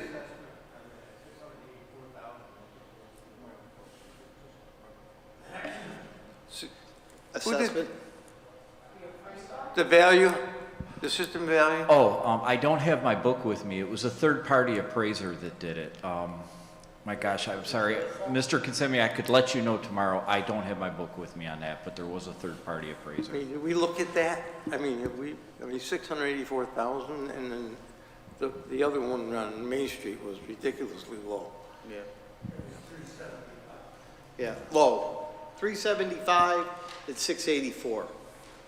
Well, for those properties. Don't forget CEC is 890, right? Earl, That's correct. don't forget our CEC is appraised at 890,000. 890? 890. Those buildings are cost a fortune to remodel. Yeah. You know, just, well, no, to do anything with them, it's extremely expensive. Was it Gerasol by any chance? Was it Gerasol appraisers? If you give me 2 minutes to run to No, my no, I office, just thought the name I'll might get you ring a the bell. name. No, it's not important. I'm No. sorry. Earl could not remember. Mark it down. Yeah. I'll get the name. We'll get the name for you. Okay. Moving on, amendment, the temps, this is just a change in how they're going to use the money in the contract. They're giving, the temps are the workers who do technology with Ray and literacy with Rick, and this is the same pot of money, but they're giving their workers a raise. Correct, Becky? So that's why this is being amended. Same pot of money, just within the contract, the amounts are changing. And that is also the same for Aries. No, let me strike that. Let me go to 608. 608 is an extension of our mental health contract with the University of Buffalo because we want that, they are starting to work with our students on trauma-informed care. They're starting to teach our students that. Before it was just teachers, now we're using the grant to pay for their institute to train our students.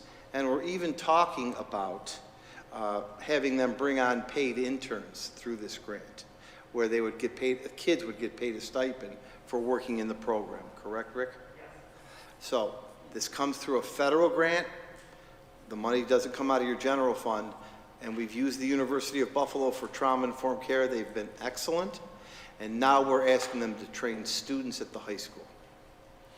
609 is for an increase in certain rates for Aries transportation. It's an additional bus service that we've used for certain special education students. Is that correct, Becky? That's correct. Aries provides very specific transportation for students with needs that can't be fulfilled by First Student. They're out-of-district students, and they quote prices based on the needs of the student in the specific run. So what happens is every time we add a run, add a student, take a student off, they add a nurse, the rate has to change. So that's what this is, writing the contract to match the runs that they're making for us. Thanks, Beck. We are paying Ferguson through our PLA. They are wiring the buildings for the additional cameras that are going in. This is a payment to Ferguson of $89,505.20. 611 is a payment to UNS Services. This is to purchase the new cameras, the pan, tilt, zoom cameras, the 130 new ones we're adding, and this is at a cost of $499,198.32. This is all coming out of your remaining 4.8 Smart Schools bond money. Question about UNS Services. Are they going forward, after the cameras are installed, are they going to be doing some service work for us? If the camera malfunctions or breaks down, or? Right now, we have a service agreement with JCI, but it's written on a monthly basis. So once the new landscape is in place, we're going to resubmit that maintenance agreement and open the door for others. Gotcha, because we use UNS services at the train station for some temperature control, some security, and some other stuff. The UNS, we call it Stark very soon, and they've been a great partner for us. Yeah. So starting in January, you won't see UNS anymore. You'll see the company has been subsumed by Stark. And Stark has been good to us. Ray is a big proponent of Stark. Stark. Yep. Like in Tony Stark? Yes, sir. I don't know who he is. Mark, will the police station have access to those cameras? The police station will continue to have access to those cameras. Good news. Do you and individuals have access on your phones? I have it on my computer. Do you have it on your phone, Earl? It's something you might want to ask. Do we have it on our, I don't, no, we don't right now, Russ. I don't have it on my computer. I really think you might want to ask. Okay. Because for your, Mobile, we're mobile. Mm-hmm. We're on the run. I got Tony Stark and I running around here. Ray, can you ask about that, please? I will. Thank you. Good idea. The final resolution is a payment to Ferguson. Now, this is going back to the maintenance barn. Remember the maintenance barn? This is retention. We held money on Ferguson. This is a retention hold, and it's only half of the payment, $7,448.41. We're holding half, another $7,000, because they have to finish an antenna. So that barn is done, except for an antenna. We had $15,000 on them. I said, pay them half. When the antenna's done, we'll pay them the other half. And that's the only thing left on that barn. Ray, right?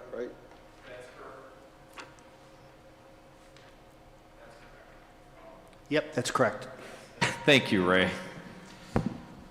Few resolutions this month, a little bit slower time before, if you'd scroll up before Maria makes her way forward, you can see that on the 13th, Rick alluded to the Math AIS. We're looking at a new district logo. Russ, we haven't lost your Q&A about civil service, bringing that back. But I wanted to make sure we keep it alive.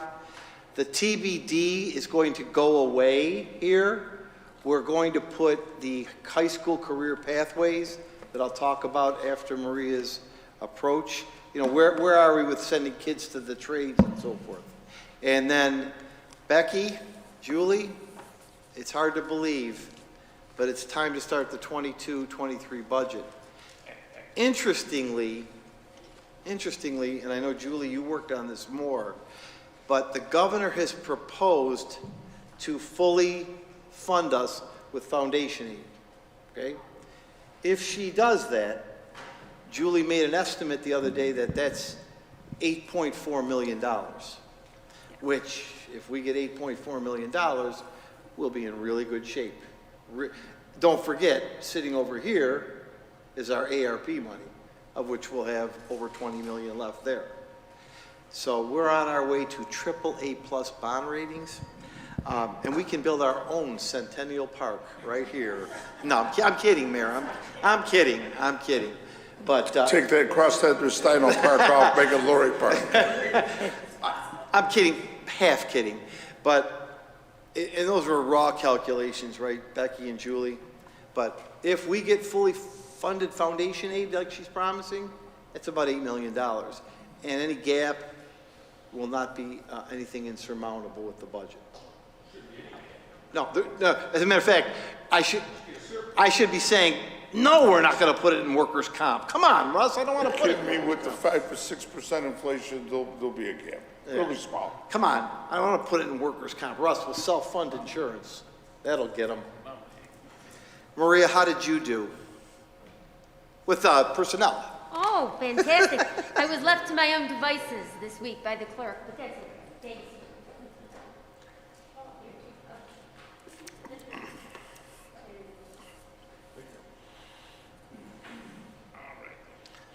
Asterisks planned? Definitely.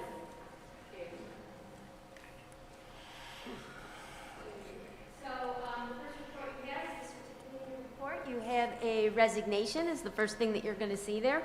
We had a very short tenure with this social studies teacher / teaching assistant. The next thing you see are some regular substitute appointments. We are appointing some teaching assistants. We have a 60-day conversion. Also in there for a teacher who has been in for a teacher on maternity leave.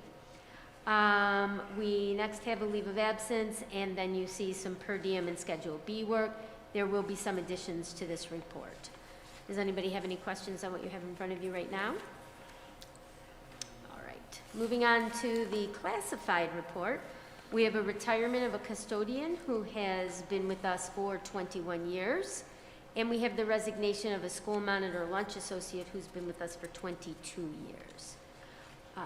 There are some probationary appointments. You'll see a bunch of safety officers listed under the probationary appointments. We may have two more by the next meeting. We are hoping so. Then you'll see a voluntary transfer. Yes, sir? Mm-hmm.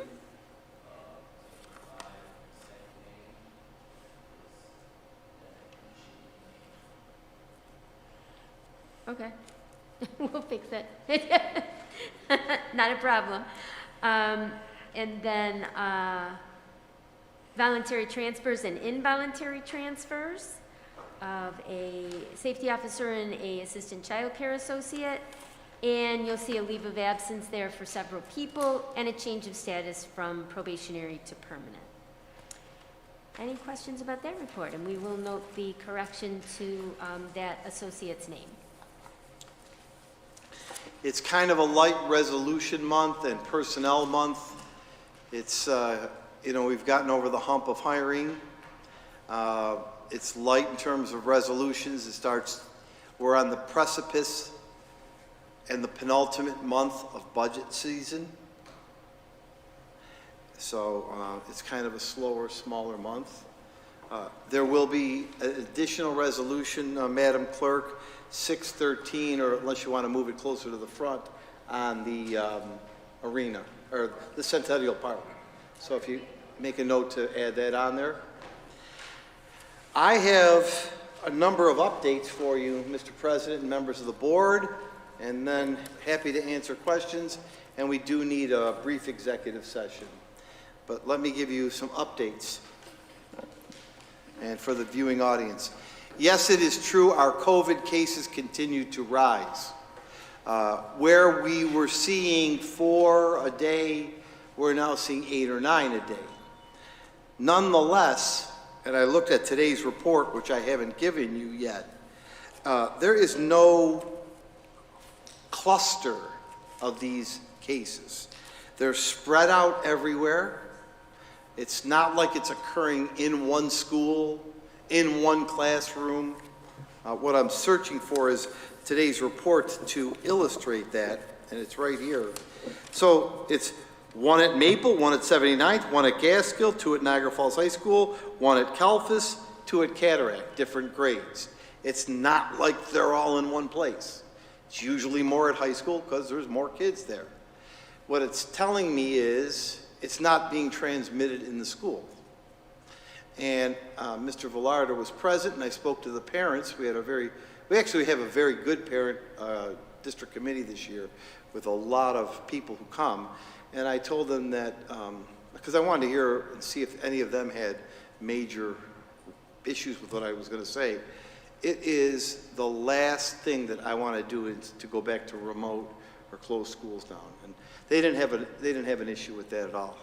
We're not going to be stupid or hard-headed or risk safety, but these cases are spread out everywhere, and they're not being now, have we had 2 times when they have been? Yes, but they're not being transmitted in classrooms, not being transmitted at all.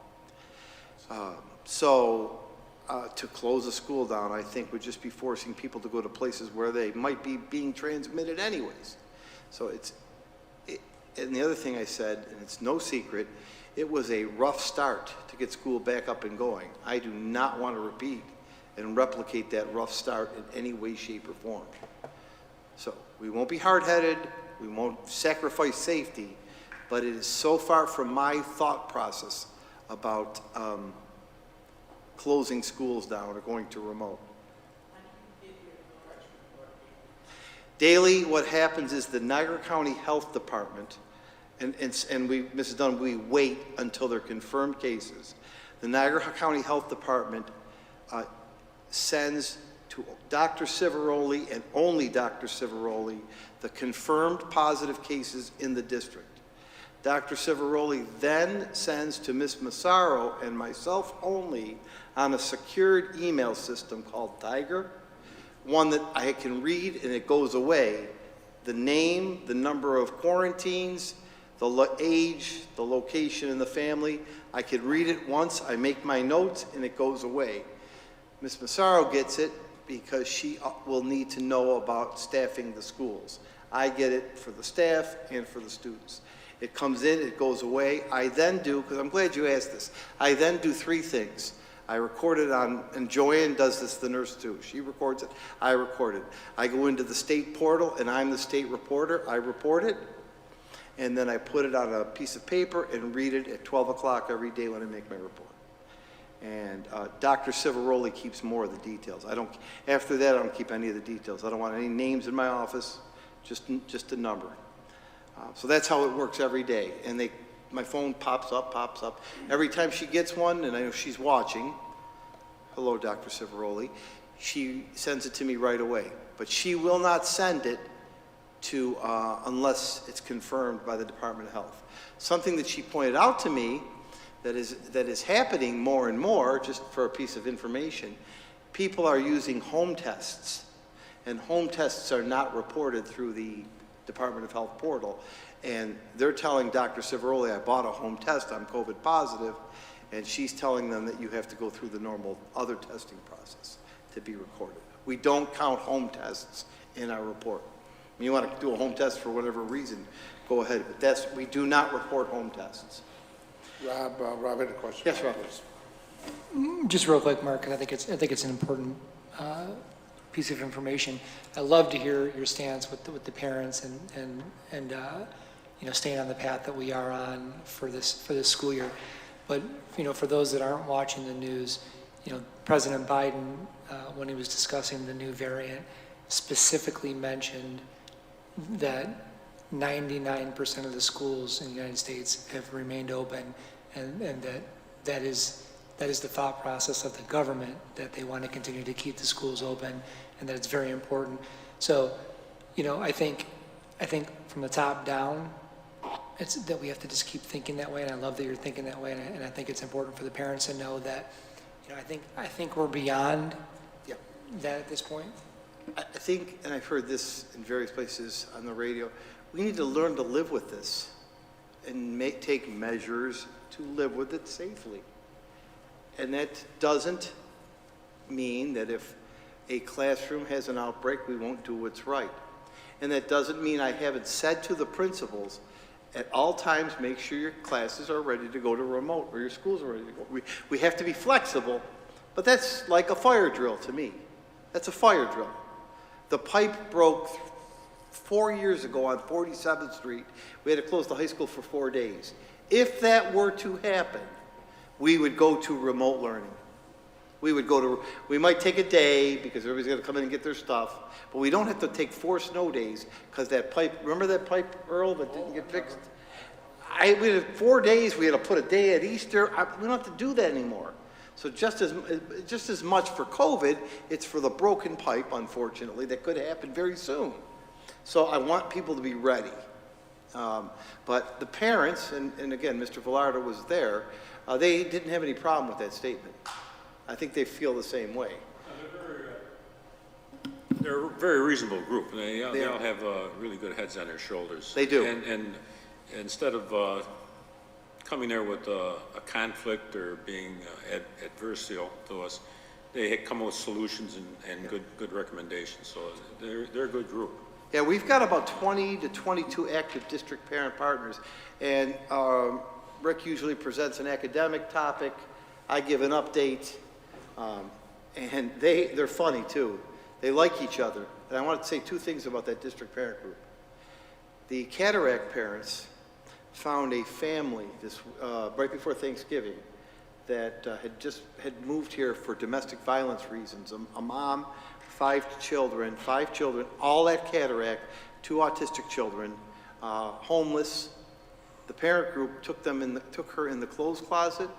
A parent got her a hotel room and now got her an apartment that's being paid for. The parents at that table found her furniture. I'm asking Earl to ask the grounds crew to move the furniture for the parent. That's how these people are working in this committee. Don't forget the one parent paid. The woman was going to get evicted out of her hotel room. Right. And paid the next week's rent out of her own pocket. That's what these parents are doing. Yeah, very, very generous individuals. They're amazing people.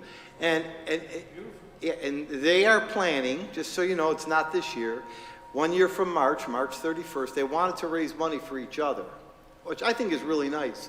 You know, Man has their thing, Maple has their thing, but what they all got together to do is they want to have the world's largest meat raffle at Niagara Falls High School. So they're going to, they've already got this planned out. March 31st, all of the parents from all the schools have gotten together to have the world's largest meat raffle. We're going to get a mirror ball, a disco ball. No, I'm kidding. I get silly at those meetings. But they're really good parents. I want to acknowledge the district parent committee, and I want to acknowledge Kathy Sullivan, who is the facilitator of the group. But they're really good and they're really fun and they like each other, and it is a good group to go to be a sounding board on district issues.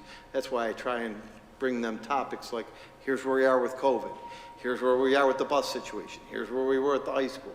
Try to let that be the clearinghouse of parents, because I can't get to every parent meeting. And these are good people, really good. And it's a diverse group, and every school is represented by 1 or 2 parents. How often do they meet? Once a month, but they're taking December off. They meet once a month, I think the last Tuesday or the second to last Tuesday of the month. I know you always do. Let us know. Yeah, let us know. It's a lot of fun. There's topics they get into it, and they ask a lot of good questions. They're very knowledgeable. These people know the district backwards and forwards. Yeah, they're good. Let me just keep going. Dr. Pareto and I took today, and I just want to give you a quick update on a meeting we had with the trades unions today, because we made great progress. We have expanded our trades offerings at Niagara Falls High School. OSHA 10, confined spaces, work zone safety, construction, math. But what we heard from the carpenters, electricians, operators and engineers and brick masons is they want a course in blueprint reading. So we're adding blueprint reading as a prerequisite course. And what they're going to do is that each of those trades now, every kid has got to go through all of the trades. You can't just pick, I want to be a carpenter, I want to be an electrician. They're making them go through, because they want to expose the kids to all of them. Because you don't know what you don't know. You might want to do this, but I insisted that they all get exposed to those 4 trades. The operators and engineers, the carpenters, the electricians, and the cement masons. And from there, we identified 2 projects where they would actually work and use all of the trades on the projects. That'll happen in the spring. It was a good meeting.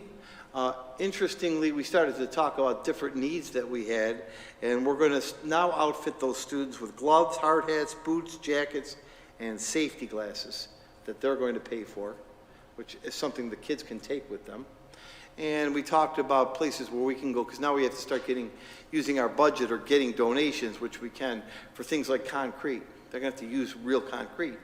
So it was a really good meeting. It was a really good meeting.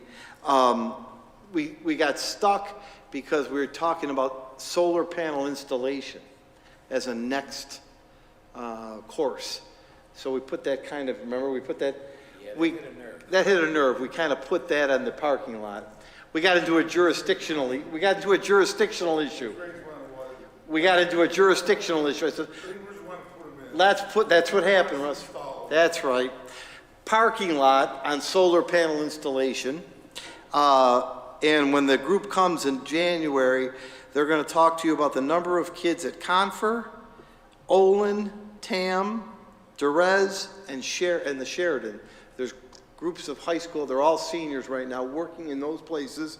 And Lake Shore Quarter Horses, Veterinary Tech. Veterinary Tech got a big subscription too. So those are really good. The couple more updates. This weekend, our media production, and by the way, on those trades, the media production is going to film and stream the work. They're going to go out and follow them around, so there's videos that we can take to the elementary kids to do it. And that's how the media production team is going to come in. Those courses in the 4 trades will be taught in the spring. The basic course will be taught soon before spring semester. This week is the Firefighters Telethon. For a sizable donation, you can hear Earl Bass sing with Ginny Glass. I've already made my contribution. Maria, it's a favorite, Earl, of hers. But our media productions team is going to tape the whole telethon like they do. They run the whole show, and they do a great job. And as an aside, this is Richard Moranto's last year. He's retiring, you know, Richard Moranto. He's too young. He is, but he's retiring, and we're looking at a couple of people to shadow him. One that will be there Saturday. That is, I think, got a lot of promise. Also, the Cataract Basketball Classic, sponsored by the foundation, is Friday night at the high school and Saturday. 4 o'clock it's 8 o'clock Friday night is our game, and 4 o'clock Saturday is our game, and that's the game when John Hayes is going to give us his Hall of Fame plaque. Saturday at 4, yeah. More updates. Before I came to this meeting, I received an email from my friend Peter Scott at the Jewish Center. The Jewish Center has purchased a refugee relocation office at Carolyn's house, and we are now being told that we are going to get an influx of Afghani refugees in January of 2022. That's a month and a half away. And I asked for the makeup of the families. There are a lot of single individuals, but there are a number of large families. So he was giving me the heads up that the Afghani refugees are coming. That's all I know. That's all I know. That came, I don't know what language, where, how many. It's 6th Street. That's where the center is going to be, right by your place. That's where their center is going to be, not where they're going to live. But they got an office in Carolyn's house. Yes. He told me that's where their office is. I don't know how he did it. I just found that out at 10 to 5. Do they?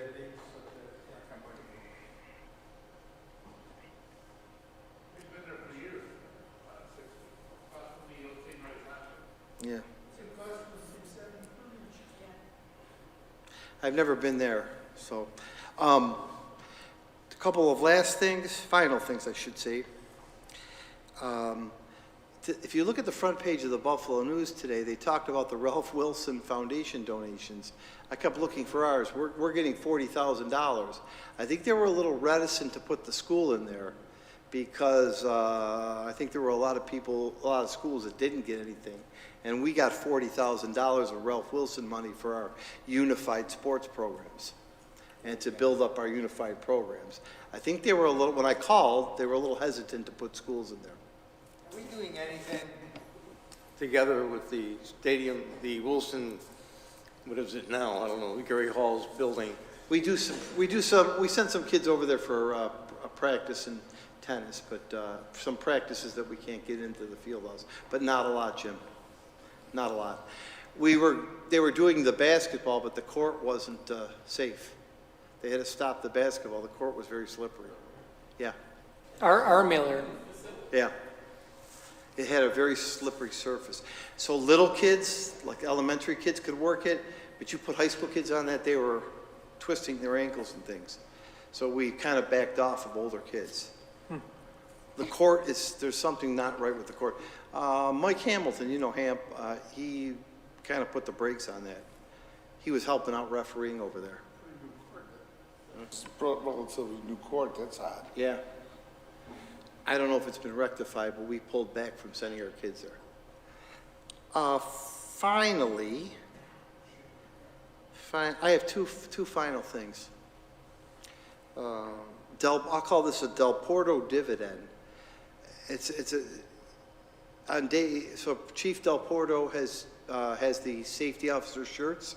He's distributing them individually. He came and spoke at our principals meeting. He has a lot of ideas, and this is the quality of the man he is.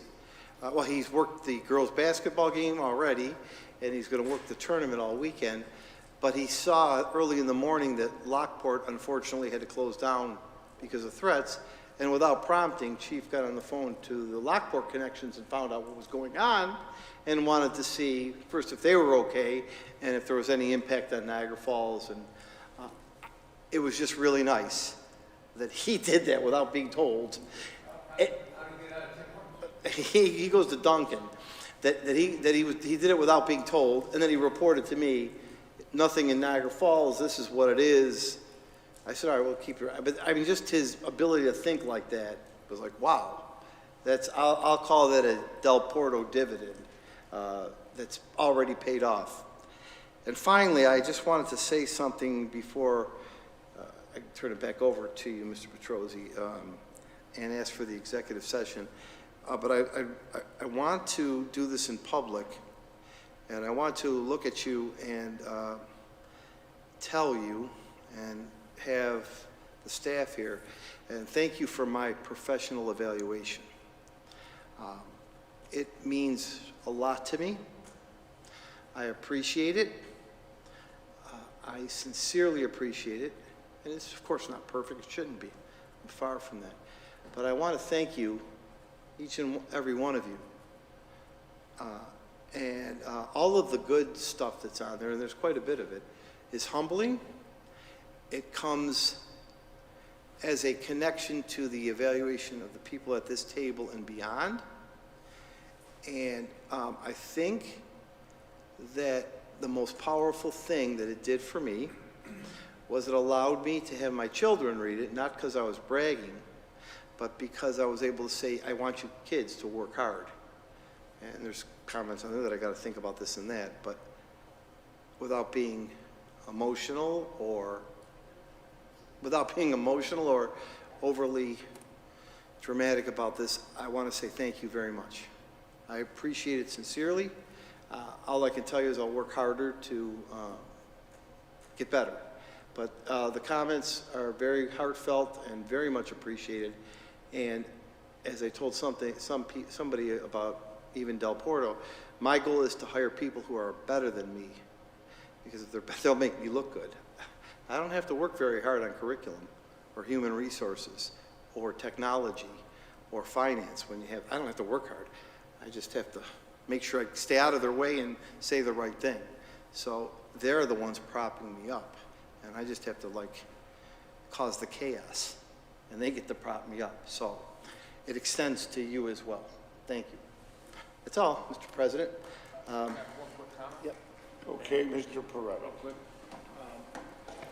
I just, that little meeting we had today with the trades, I just want to give a shout out.